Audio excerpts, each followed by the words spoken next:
I've seen The Exorcist about 167 times, and it keeps getting funnier every single time I see it. Beetlejuice is a perfect example of a movie that just wouldn't be made today. Its offbeat, high-concept, garish colors, and wacky characters would seem to be kryptonite to any modern studio exec. We're very unhappy. What did you expect? You're dead. However, even when it was released in 1988, the film's slapstick comedy and shockingly unique visuals knocked audiences on their ears. The film is now viewed as a classic, but how does something this jarringly original actually get made? And why does it look like this? What do you think of this? You like it?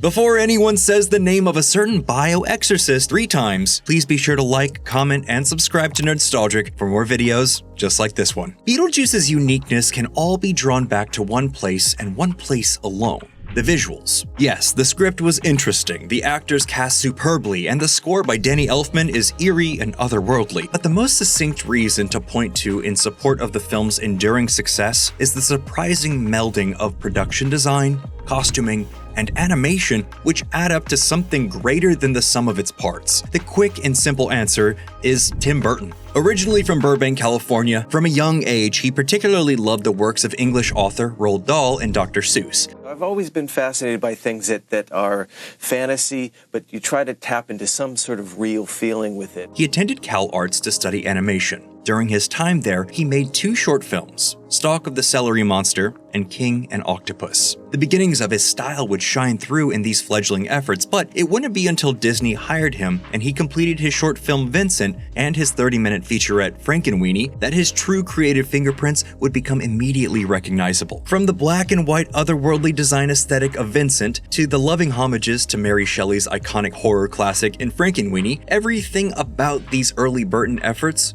point back to a central creative influence: German Expressionism. The movement rejected realism and used distortions and exaggerations to attempt to speak to a higher artistic truth. Meaning, the world of the movie doesn't necessarily visually conform to the rules of our own. Asymmetrical compositions, production design that is more expressive than literal, and outlandish makeup are hallmarks of the movement. Some notable entries include Cabinet of Dr. Caligari, Metropolis, and Nosferatu. You know, only some of the greatest films ever made. As you can see, these early films were equal parts experimental and ambitious. 2 words that could be used to describe a lot of the early oeuvre of Tim Burton. So ambitious, in fact, that Frankenweenie got Burton fired from Disney. You bunch of losers!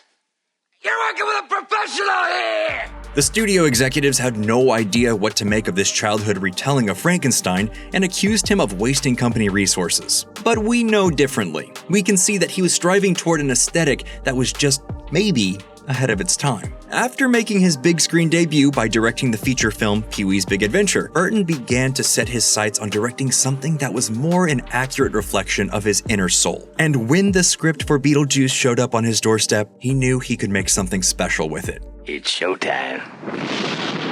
Initially pitched as Ghostbusters in reverse, the story would focus on a recently deceased couple trying to expel a living family from their home. Yee-hoo!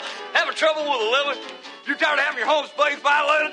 You want to get rid of them pesky living critters once and for all? And unwittingly enlisting an extracorporeal prankster who might be a little more than they bargained for. But it's the execution of this idea that makes it so memorable. The production design as well as the art direction would take Burton's raw influences and hyper-evolve them into something much more fantastical and unique. This is my art, and it is dangerous.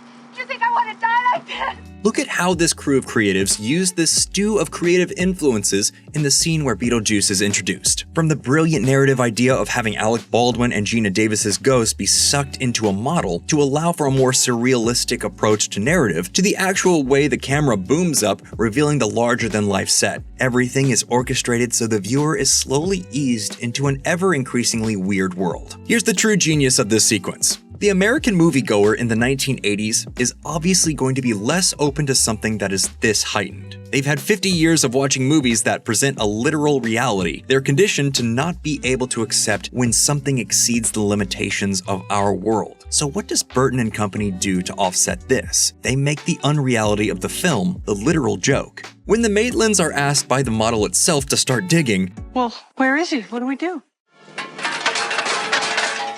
Looks like we dig, Barbara. They don't plunge their shovels into fresh sod and grass. They peel back plastic model grass and dig through cardboard and particle board. They're digging into the table itself in order to uncover Beetlejuice's grave. Are they in a reality in between realities? Yes. And that elasticity of the narrative allows the filmmakers to stretch the laws of physics. This doesn't make sense on a literal level, even though it absolutely is the most literal way of showing this. But because the audience can see the fabricated world is literally fabricated, it allows them to be more open-minded to surreal imagery. This subliminal messaging that everything isn't on the level of a typical movie is fully realized when, in his grand entrance shot, Beetlejuice literally flies out of his grave like a Chuck Jones cartoon. Boy, do you know how to pick 'em. Let me ask you something. Is this relationship really solid? Do I have a shot at her at all? Excuse me. Sure. Am I overstepped my bounds? Just tell me. Come on. You can see Burton's animation background in full force. No other director would build a scene like this. And that juxtaposition of strange horror imagery and classic animation visual language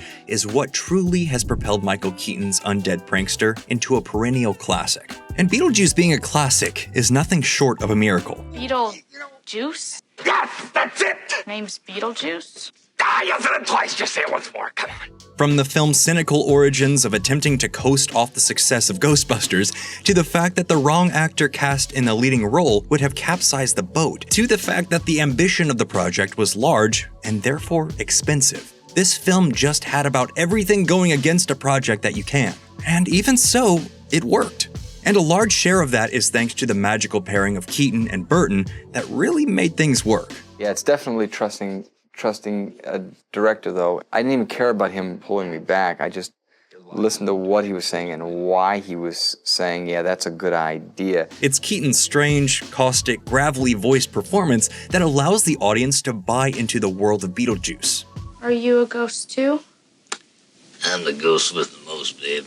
And according to him, many of the visual ideas for the look of the characters were his. And I said, I want hair that looks like I stuck my phone in an electrical outlet. And in the great V. Neal, the wardrobe, I said, I want mold, because Tim said he lives like under rocks and stuff. I said, I want mold somewhere. Of course, Beetlejuice is more than its German expressionist influences. The visual inspirations and creative fingerprints that Burton figured out through his early short films and Beetlejuice are all over many of his most successful films. Has he successfully returned to his creative roots? That answer remains far more dubious, with a new direct sequel to Beetlejuice that sees Keaton, Burton, and many of the key players returning to the world established so long ago, and yet, it's the visuals of the original film, the physical tactility of the sets constructed, that made it work so well. Who knows, maybe the new film will look just as good and be amazing, but the fact that we live in an artificially constructed digital world inherently contradicts the very reason why the exaggerated universe of the first one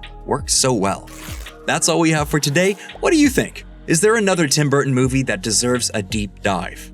Let us know in the comments below, and as always, like, comment, and subscribe to Nerdstalgic for more videos just like this one.